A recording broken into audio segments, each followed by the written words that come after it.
doesn't mean you open your legs. Showing your love doesn't mean you bend over and grab your ankles. Showing your love doesn't mean that you have to put 2 and 3 in your mouth, because that's not going to work out well. It's not. It really isn't. And then the sad part about it is you opening your mouth, you opening your legs, and you bending over, grabbing your ankles, and ain't nobody showing you no kind of love because it ain't no grease nowhere. But in the same token, yeah, I'm a man. I can do this. Yeah, but why was you with him in the closet? Oh, I'm 100% woman. I'm all a... Yeah, but you sniffing her panties. Why? Look. If this thing is about love, then let it be that. Because I can love you and not hurt you. I can love you and not disrespect you. I can love you and not be in the same room as you. Because under the guise of creation, in some shape, form, or fashion, we all love something, whether we can pronounce what it is or not. This is what we are. This is how we were born. These are the things that are ingrained in us. Okay, so gentlemen, you want to be tough? Don't go hit your woman. Go out there and fight somebody bigger than you. Or better yet, put a gun in your mouth and play Russian roulette. See if you're that tough. Don't hit on the woman. Yeah. And ladies, I can always get somebody better than you. Then why you ain't with him? Shut up. Why you ain't with him? I can always go find me a man. Well, go ahead. I will go ahead. Here go MapQuest. Go find the motherfucker. Go. Go. You could be miserable all by yourself. I'm not doing it. You could go be ugly by yourself. I'm not doing it. So, having said that, having violated the FCC rules and regulations, thank you. I'm going to remain quiet. So now, he's so funny. So now, to touch bases a little bit, and I'm sorry, I just realized, oh my God, you did all that good talking. My buttons was not where they should have been to get all this recording. That's okay. I saw that, and I'm gonna come back and say it. I'm gonna come back and say it just for that. But I got you. Go ahead. Right, because the girl was like, "Oh my gosh, why does I don't see live on here?" It's there now. Nonetheless, people are afraid to sacrifice. So one of my other tips of what has happened to love, that folks are afraid to sacrifice. Why are people afraid to sacrifice? If you don't sacrifice something, how you gonna learn anything? And because everybody constantly being saved. But no, a lot of people. No, I think some people have it. Hold on, wait. Some people have it in their mind. They already know what they want. True. Okay, you know what you want. You individual. Now you come together with somebody. Now y'all gotta both take those individualized, itemized journals and put them together and see how you can work together. And a lot of people just don't want to sacrifice nothing because one, they're afraid to feel. And that's understandable because that's natural. But that, again, like we both agreed, that's attached to traumas. So people have to find a way on how they can break that. And I think for me personally, what kept me lifted, because I too have been married a few times, and people will look like, how is it that she move on? How should you need to give yourself time to heal? Who told you? How you know what my healing needs to look like? You stuck in your trauma. Now that's something I don't let nobody impose that on me. That's where you at. Guess what? Because in a relationship, and like you said, we go through a relationship, I've learned something out of each of those. And what I had learned is I was not setting them boundaries. I was not setting those boundaries like I needed to. And ignoring red flags. We ignore flags in the hopes that, okay, I'm going to bring it to their attention one time and just see what they say. Because if I tell them, then they'll hear that, then maybe they'll pull themselves together. No, I'm not finna blame that person. And I've left a relationship like that before. I'm like, I'm so sorry. I learned my lesson. I appreciate my lesson. I'm not mad at you because I saw where I could have had control. I could have walked away. I was just being hopeful. I I didn't let them carry that weight by themselves. And if people could get to that point, our choices, we were not at gunpoint when we made the choice to be with somebody. Right. So with those sacrifices, supposed to come growth. So if we sit down and we be like, okay, I did this and this happened, I didn't do this. Okay, now I think I'm getting it, But people say, why you move on if you don't know how well you've embraced something until you move on. And not only that, but then you talk about sacrifice. You're right. That I was thinking about, what direction I was going to come from. When we came on the live, and we talk about, the Word of God said God is love, and God demonstrated His love by what? Sacrificing His Son. So then the thing of it is that a lot of people don't want to sacrifice because we don't want to give up. Yes. We don't want to give up, and and we're going to use the concept of marriage. Because sometimes when a lot of, and I see this, I'm not sure if you're in the marriage club on Facebook, okay? No, in the marriage club. Oh, girl, the marriage club. It's a great place to really observe and to see some things. And so in that, I find a lot of times that people go into marriages still expecting to do what they did as an individual. Mm-hmm. That's another thing that have fragmented the thing we call love. We're going with, when your marriages, the two are supposed to become one. That don't mean we think alike, act alike, walk alike, talk alike, breathe alike, sneeze alike, all that. No, that don't mean that. But what we should be doing is that we should be balancing each other, that we become one. It's like a rotor. We work together with those, we're intertwining and to get to the vision. Yes. But a lot of people are going into marriages thinking that, okay, I'm going to still be me because I'm always me and I'm always be this, but yet I'm married to him. Then where's the sacrifice? No, you have to give up something. Yep. You can't, it's not enough to just give up your last name, and some people don't even want to give that up. Yes. It's amazing to me how many people go into these relationships and they're questioning, well, should this happen? Should that happen? Whatever happened to getting counseling? Whatever happened to learning about, being married? Like when I first got married, I didn't know what I was getting into. I didn't know, and I was one of them. But he was willing to sacrifice. See, and that's what happens. We go into sacrifice, but we don't. We forget about the boundaries. So, and I can speak. That's what I said. What happened with me, and now I have those boundaries there. That's why he was speaking about his mom, because she. Listen, if it's not right, I gotta say something, because see, I've always used to be one to hold my peace, even coming up, going through trauma stuff and all that stuff. Now it's like people looking at me like, what's wrong with her? Yeah, because they were so accustomed to me not speaking up. But I feel good now because if I would have got it together a long time ago and have had so many experiences, I'd have been okay. But the bad part about it is, without those experiences, I would not be where I'm at. That's that right, you are today. Now. That's true. Yeah. So, and that's I definitely agree with you on that. I agree with you. Let's I had a friend of what that is. Yes, I had a friend of mine tell me that her soon-to-be ex-husband, this was something so real that he said. Now, mind you, I'm gonna say here, they've been separated for over. Well, they've been married now for over 20 years. They're still legally married, okay? But they've been separated for over 10 years, okay? And so now she's just getting to the place where she can file for, her divorce and this, those things. But this is something he said to her. It goes back to what you guys just said about experiences. If it had not been for them, he said, "You left me as a boy, and you're divorcing me as a man." Wow. I just got the chills. True story. What's the matter with that? I said, no, it's nothing wrong with it.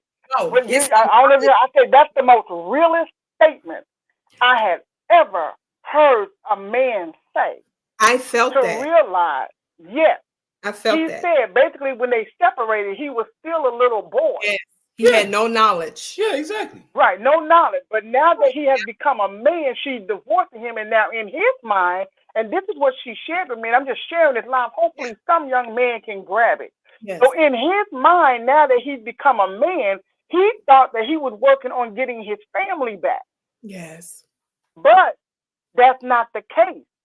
So I guess I said, sister, I guess, did he think time stopped when y'all separated to give him time to get it together? No. But that was the most realest thing I had ever heard. And that's why I said a lot of times we get into these relationships, we're immature, we don't know anything, and we are misrepresenting the word love, even in the front of kids. So nowadays, I had another friend of mine who said, her daughter asked her and said, "So, mom, so do you just get in a relationship and then get pregnant and then you and the guy y'all break up?" This is what she sees. Yeah. This is all she sees is that, the relationship come together, y'all get along, y'all having sex and all this here. But then the minute the baby comes into play, all of a sudden y'all don't get along and y'all break up. See, now this is the norm. Yeah. Now we need to learn how to keep it together, that foundation. Build on the foundation. So just like recently I ran into a gentleman and we just went to I was at a bar here. Okay, and he happened to be there, so he came and sat at my table, offered me a drink. Okay, cool, we're gonna sit here and have a drink. So when I got ready to leave, he extended a hug to me. And he went to kiss me on my shoulders. Hold on, bro. Wait a minute. You don't even know me like that. And I said, no, that's not what we do. He was like, oh, whatever. And he continued. No. That's what I need men to understand that, trying to press up on every woman you see, what are you demonstrating? Right, because did you offer me a drink because you just want to have a nice time in a chat, or were you expecting something? See, and that's where a lot of their mind, that's where his mindset was, because you just went out of order. Brother, come on, I'm seeing husband back there. I'm too old. When he out of order, I'm too old. I'd be like, excuse me. I'm too. Let's be. I don't think I would have been nice. Let's be real clear about something. I'm not most men. I wasn't raised like men. I come from a family of drinkers, drivers, moonshiners, preachers, pastors, and shamans. To be real clear, I wouldn't have bought you the drink. That's just you shouldn't have. Right, you shouldn't have, and I'd have been fine with that. Because I didn't ask for it, to be honest with you. I didn't ask for it. I'm just there chilling, minding my business.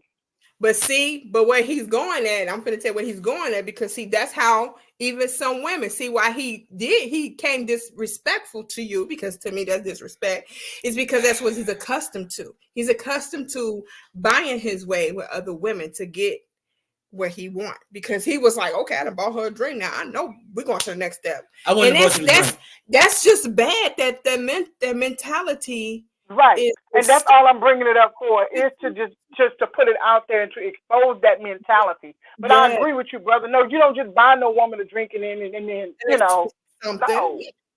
Because I've had people you buy a drink in the back, you buy a drink for the whole table. Okay, that's nice. That's being a gentleman.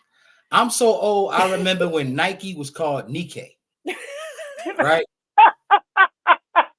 I was raised by those people. Right? Okay, my goodness. Right. I wouldn't have bought you the drink. There's only 2 women on this planet that I've ever bought a drink for. One of them is no longer here, who's my mother. The other one is my sister. This is my wife right here. We have a 1-year anniversary coming up. Please hear me clearly and understand and accept and register what it is that I'm getting ready to say. This entire time we have been together physically over 2 years. We would be married coming up on 1. I can count on both my hands how many glasses of wine I've shared with this one. that I bought. But I sleep next to her every night. Right. See, I'm that old.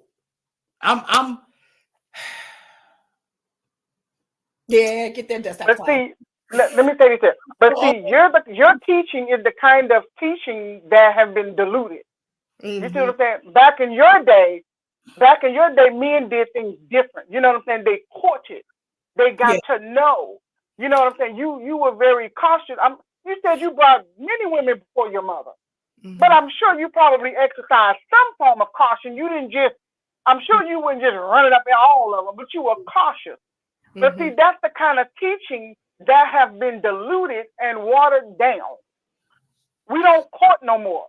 Nowadays, their definition of love and courting is Netflix and chill. I knew he was old fashioned when he said we not dating, we courting. I said courting. That that word don't even exist no more. I was like, I ain't used to that one. Okay, this means something. I'm so old. I'm so old. Watch this. I'm so old. Noah, when he built that boat, he still never replaced the roosters that he got from me. Stop. That's how old I am. Oh my goodness. I know. Yeah, and I said it. Oh, Jesus, help us all. I know. I'd be the same way when he do. I'd be like, God, please. Oh God, please. Nonetheless, but no, I love my eggs. No, I get you. All right, I get you, and I'm just saying, but the type of dating from your era and my era does not exist. Nowadays, internet. Oh my gosh, internet. I ain't gonna say social media. We're just gonna say internet because it all started in email and with MySpace and all that. We ain't even at Facebook yet. Okay, I know you get it. I get you. You're not there. But see, that's where that. Well, what's the song they got? Eat the booty like groceries and all that. See what I'm saying? All of that. The music even changed. Right. The music even changed. The music have become so sexually explicit. That's where the influence. Yes. Yes. So now the men think in order to feel like a man, they got to sleep with several different women. If you got to sleep with several different women to feel like you a man, to me, you a weakling. I want to say, I ain't gonna say nothing. So, and that's where it comes in, whether it's original and or pure. I ain't gonna say nothing. Okay. I ain't gonna say nothing. Because I'm gonna be quiet. Setting them standards for originality and pureness. Right. I don't get why. Yeah, okay. I don't get why. Like, you have people, and I'm probably coming off a little bit off the road here. Those that are in marriages, I don't want to say in relationships. I want to say marriages. Marriages, relationships. So you can say either one. No, because where I'm going. These people that are married, that's sleeping around, or women or men knowing these people are in marriages and they're okay with doing this. Girl, I ain't never seen so many married single folks in my life.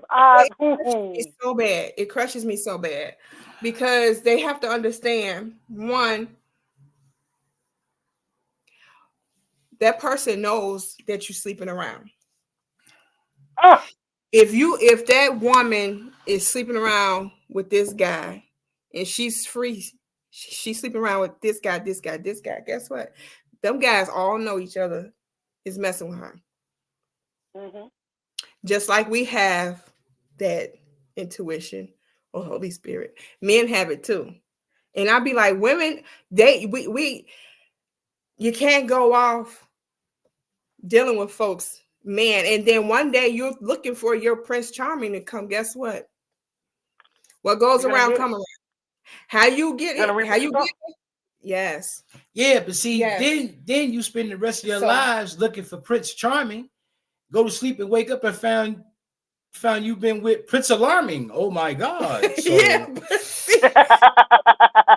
no. But see, I guess all I'm trying to say is people need to learn to stay where they're at, work where it's at. If it's not, wait till you dissolve that situation if it's not.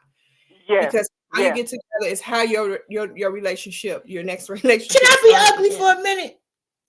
This is gonna be the last thing I'm gonna say. Yeah, because we're gonna chop it down a little bit. This is gonna be the last thing I'm gonna say. Listen, I'm so old, right?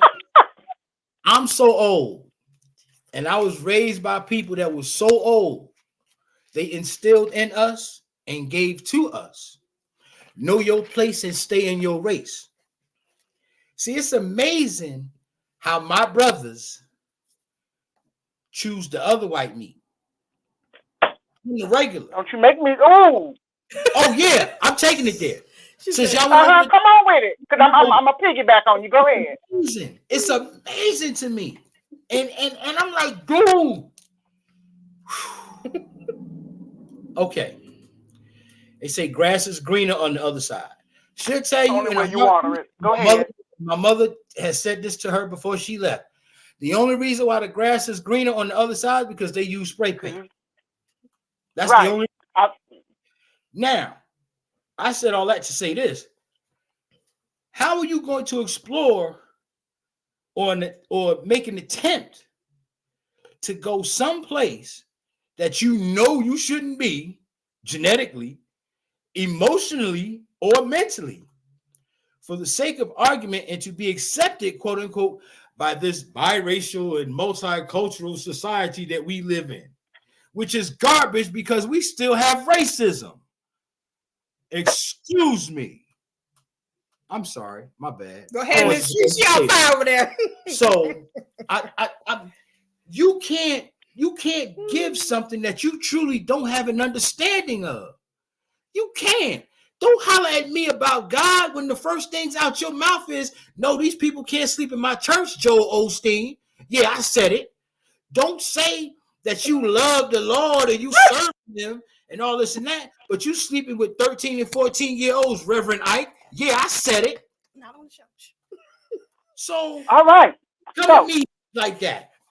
Be human. Learn how to be human. I'm going to say this here. We'll say a couple of things to what you just said. Then we deal with everything else. Because everything else from that point is workable. Once you know and understand and recognize who and what you are, you can make decisions on what you will not be. Mm-hmm. Now, let me come and say something on what you said. Because like you said, your brothers, it's amazing how your brothers go to the other side. Okay? My thing is, it is amazing how they go to the other side and act like they're a man, but then they come to our side and act like heathens. You come to our side and we all kind of bees and hoes, but you go over there. I'm just saying. See, they don't hear you. So it's amazing how they go on that side and you dress like you got some sense, but you come on our side. And we see the crack of your ass. Can I say that? Okay, my goodness. So that's my thing. It took me back to the movies. Now you want to know why it's amazing, and why when Joel Osteen said what he said and what he did, and whoever else. See, when I go back to the movie Get Out, when I go back to the movie Get Out, and the white girl escorted her black boyfriend in the house to meet her parents, and he saw all the others that looked like him. And he thought because he was with her, he was exempt. And he didn't realize why the other one sounded so proper. Well, you know what, I'm here. And he thought that it didn't apply to him, only to find out later it applied to him is because it was a setup. Mm-hmm. See? But yet, we the bees and hoes, we the ones with the problem. Yeah. But they setting you up. Basically, they were breeding. They were trying to breed. I call all this, you're breeding slaves. That's what you're doing. But you don't want us to know that. We ain't dumb by far. I'm sorry for the brothers that play dumb and want to be dumb and go there. But you go ahead and you feed into that.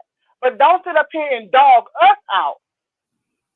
Dog us black women out who stood by you, who loved you, who held you down, who was 10 toes, I'm going to say 20 toes down because we probably put 2 sets of feet down that we didn't have, but yet and still, we ain't good enough, so you go to the other side.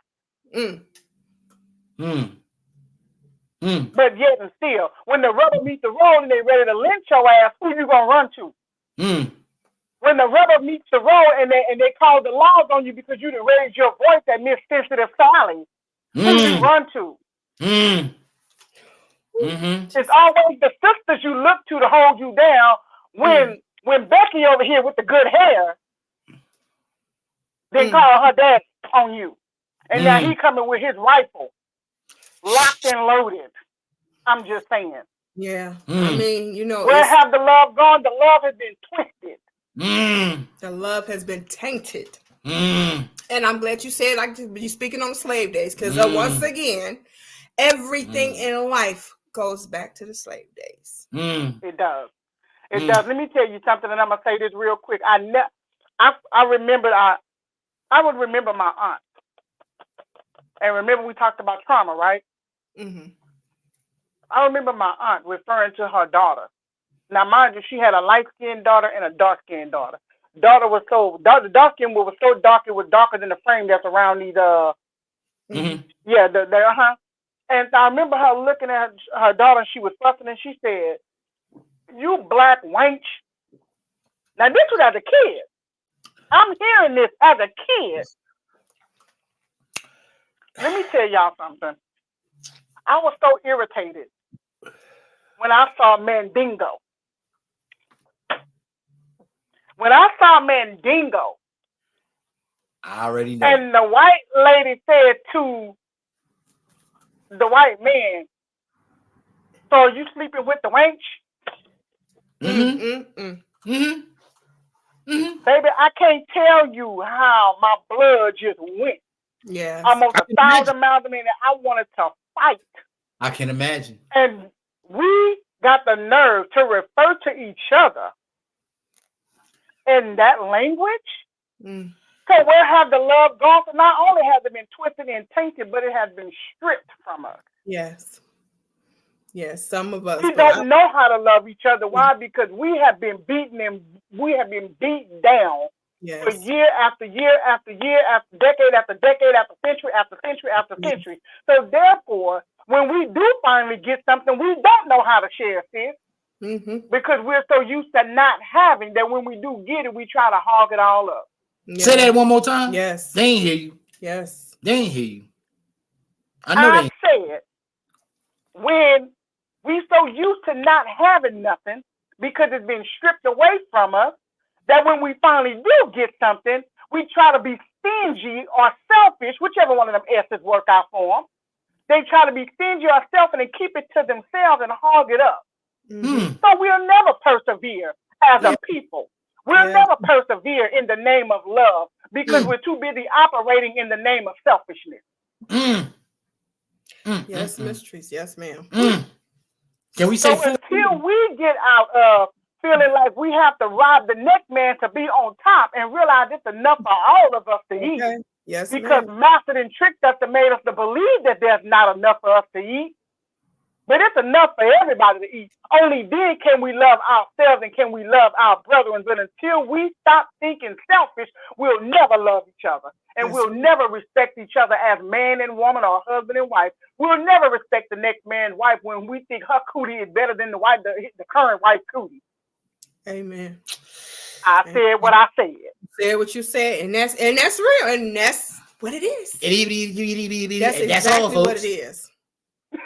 So before we come off, I want you to do me a favor and take us back to this chessboard. Please explain that, because that part, we missed that portion, and we on live, and I want to everybody please listen to Miss Treese explain about this chessboard. I'm gonna give you two components. One of them, we're gonna start with the chessboard. We're gonna talk about relationships. The one thing that God taught me about relationships, He was teaching me my role as a wife and how my role as a wife is beneficial to the husband. Notice I didn't say boyfriend, baby daddy, all that. I said wife. There's some authority in them words. Okay. So in the game of chess, for those of you who know how to play chess, you have your pawns, which sits on the front row of the board. Each side contains the same setup, the same pieces. So your front row is your pawns, and then your back row I call your core team. So your pawns move one way, capture another, but your back row That's where all your power is at. So you have your rook, your bishop, your knight, your king, and queen. And on each side, you have a bishop, rook, and knight on each side of the king and queen. So your pawns move straight, but they capture diagonal. Your rook move in an L shape, straight to the front or straight to the side, and they capture in that direction. So your knight is basically like a horse. He can either move up two and over one, or over one and up two, and captures in that direction. Your bishop moves diagonal on the color that it is on and capture in that direction. Now, before I say my next piece, understand that the rules of the game is to check the opponent king, okay? Because if he gets to the other side, it's game over, or if he checks, game over. Yes. But here's the thing that's interesting enough. The king can move one step at a time. Only one. And they say men are one-track mind, so it kind of lines up with that, right? Yes. So the queen, however, she moves how she wants to move. Ain't that how we do it, ladies? We don't take because she got too many credit cards. Exactly. So we move how we want to move. Straight, forward, left, right, up, down. How many? We just can't jump over a piece in the front of us, but we move how we want to move. But what's interesting about that is the king, God showed me, move one step at a time as the visionary. He holds the vision to the castle. He holds the keys to the castle. He is the one that has to carry out the plan that God has for the castle.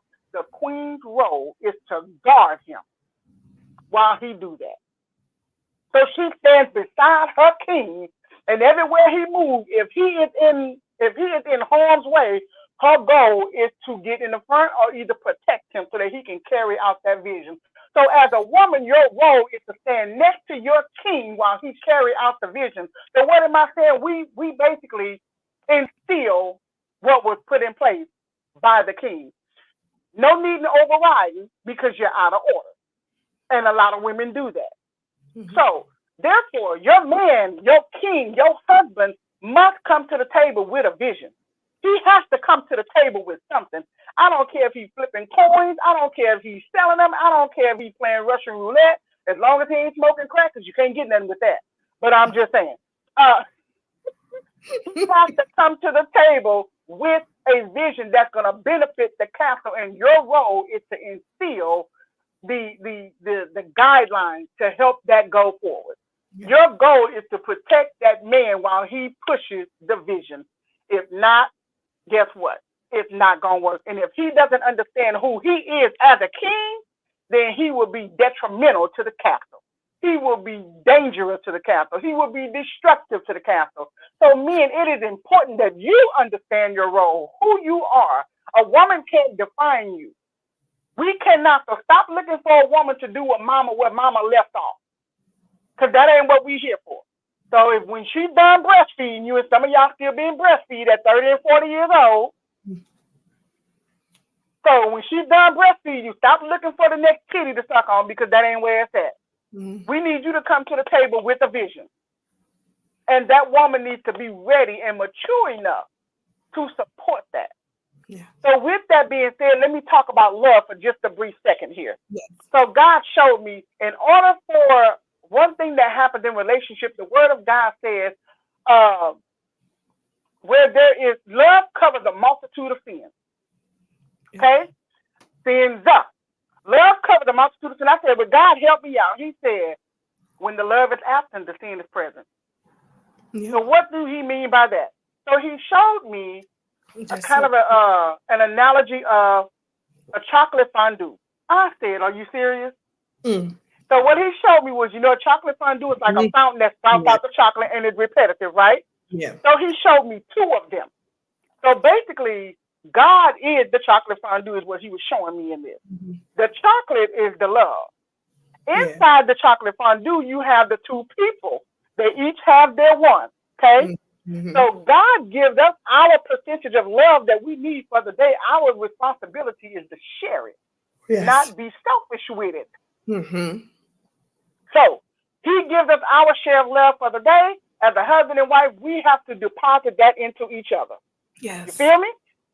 So this is what's supposed to go on every day. Yes. So at some point, your bowl, your chocolate fondue bowl should start overflowing, because if you're reciprocating the love from each other, you shouldn't run out. That's right. That's right. You should not run out. But here's what happened. Somebody stopped sharing. Yeah. And this is where he showed me when he said, love keeps count of no wrong. Yeah. Woo! He did me, girl. He did me. So somebody stopped sharing their love, right? So the person that stopped sharing, they are still getting filled. While the other person is sharing, but they're going empty. Okay? So the one that's empty, it kind of sounds like this. They trying to scrape some love from the bottom to give to the other person that's overflowing. But the person that's overflowed don't understand why they're making this noise. So this noise that you hear is the person complaining, because there's no love over here. Yes. But the person that's overflowing don't understand that. Why? Because they swimming in love. Because they getting drowned. He's drowning in love. As Beyonce said, drunk in love. So the person that's empty never gets to understand why.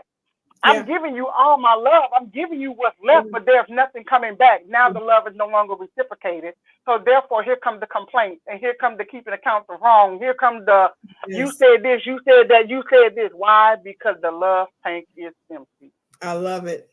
I love that. Girl, you got some great analogies. Y'all don't get nothing else. I hope y'all got something out of them two scenarios about love. Let's get back to the basis of reciprocating love to each other. Yes. Thank you so much. I enjoyed this. You are awesome. I'm glad God using you. That's good. That's great. And you're welcome. It's an honor to be here. Thank you so much. Yeah, if we can keep this thing rolling and people understand, it'll break some barriers that they have. And I know a lot of them have fear, but they got to understand fear is the enemy, you know. You ain't supposed to look at things as, what if I fail? Just go through it. If somebody ain't going to be right, God going to deal with them. God going to deal with them for sure. Oh, and to go back to that chess piece that she was breaking down for all my intellectuals, she's not talking about the game between Bobby Fischer and Kasparov and Russia. She's not talking about it. She's not. So don't take it there. Yes. Don't try the King's Gambit with your wife. Don't try the Queen's Gambit with your husband. That's not going to end well. Yes. That's not. That's not. Right. So keep your G2 ass home. All right. Let's be real clear. Pardon the language. Excuse the language. Let's be real clear about that, because my intellectuals, we have the tendency to overthink so much, right? And we call ourselves trying to outthink creation, the universe, God, and all that. That's not going to end well. That's not going to end well. Yes. Because I can take you to a graveyard in Brooklyn that most of these brothers are already asleep, because they did what they thought they could because they was intelligent. But see, sometimes, and hear me clearly when I say this, and I'm not saying this in a derogatory manner. Sometimes we have to be dumb so that we can remain teachable.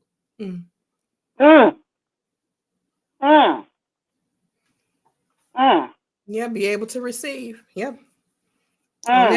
You triggered me on that, but I'm always the next episode for my next. Yes, you did trigger me. Definitely. Well, you two can talk about that. Yes, ma'am. So I want to thank you so much, Miss Treese. I want to call you Patrice. Well, I want to call you Patrice. So anyway, Miss Treese, thank you so much for coming on. And I see you doing that comedy thing. Hey. Yes. Where are you guys located? I'm in we're in Nevada. For now. Nevada? Mm-hmm. I was there in January. Oh, really? You was just here, huh? Yep, okay. I was there. My birthday was in January, so I had a blast on Fremont. Oh, did you? Good for you. Yeah, I had a blast on Fremont. I did a set about Fremont because I was dancing with that monkey baby. You're so funny. When is your birthday in January? January 5th. Bye. Wait, what I do? I know. No, his mom's birthday is the 6th. Wow. Yeah. Wow. He probably seen his mom all over again up here. Yeah. Yes. Awesome. Well, thank you so much for having Thank me. you so It's been a much, pleasure. love. Thank you for all your time, all your knowledge, your wisdom, and we rock this. And I'm definitely want to have you back on. I don't have all those giggles as a comedian, but I doggone sure like to talk about love. Yes, ma'am. I'm always ready. So just let me know when you want to do it again. All right. Yes, ma'am. You have a good night. Thank you. You too. Take care. Bye-bye. Okay, folks, I want to thank you all so much. Those who have viewed and watched this show with Miss Treese. She is a comedian, and I look forward to having you all again. You can find this episode of the Love Storm Show on YouTube, Facebook, and StreamYard. So with that being said, we're going to get ready to close this out. You have any closing remarks, Mr. Aaron? Do what you need to, but in the process, don't lose who and what you are. Yeah. Don't cheat yourself in life. I'm real compassionate and passionate about love because it's beautiful. Sometimes it could be rocky, and that's how it's supposed to be because you got two different people come together from two different paths of life, and you have to really have some patience, and you have to be certain to reassure each other. Some people always say, well, I don't have time to reassure nobody. No, it's necessary. This is how you remind and let a person know, I'm here. I got your back. Do these things. Make plans together. Fulfill each other. Date. Game night. Movie night. Walks. Exercise. Build something. Anything to do to kind of keep that connection going. So with that being said, y'all look out for the next episode. We want to get regular because we got fire coming soon for y'all. All right. So we thank you all for the Love Stone Show. You all have a good night. Love is everything. Turn it up and don't stop loving so you don't miss your blessing. Have a good night.